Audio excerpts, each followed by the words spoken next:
চোখের শান্তি তো মনের শান্তি। যে জিনিসটা দেখতে ভালো সেই জিনিসটা খেতেও খুব মজার।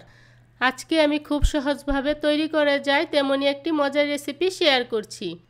হ্যালো ফ্রেন্ডস, স্বপ্নার রান্নাবান্নার নতুন একটি রেসিপিতে সবাইকে স্বাগতম। রেসিপিটি তৈরি করার জন্য প্যানে আগে থেকে 1.5 কাপ জল গরম করে নিয়েছি। এবার এর সাথে স্বাদমতো লবণ ও 1.5 কাপ চালের আটা দিয়ে এটাকে আমি কায়ের মতো বানিয়ে নিচ্ছি।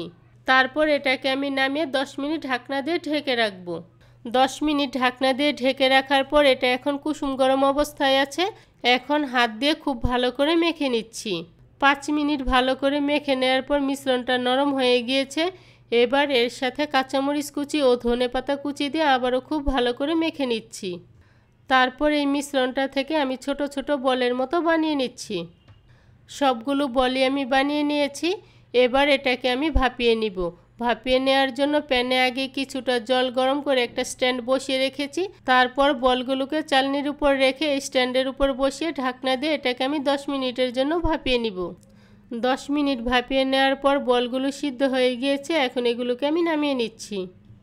এবার প্যানে 1 টেবিল চামচ তেল দিয়ে তেলটা গরম করে নিচ্ছি।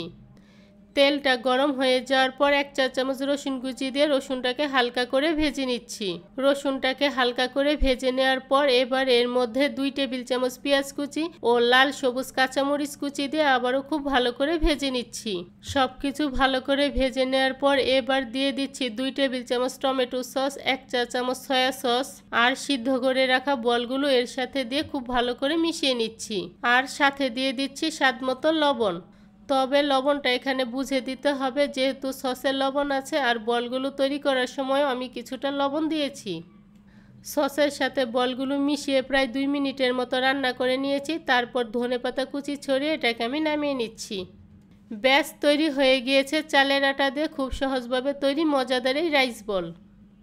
আজকের এই রাইস বলের রেসিপিটি যদি ভালো লেগে থাকে তাহলে আমার চ্যানেলটিকে সাবস্ক্রাইব করে পাশে থাকা বেল আইকনে প্রেস করতে ভুলবেন না।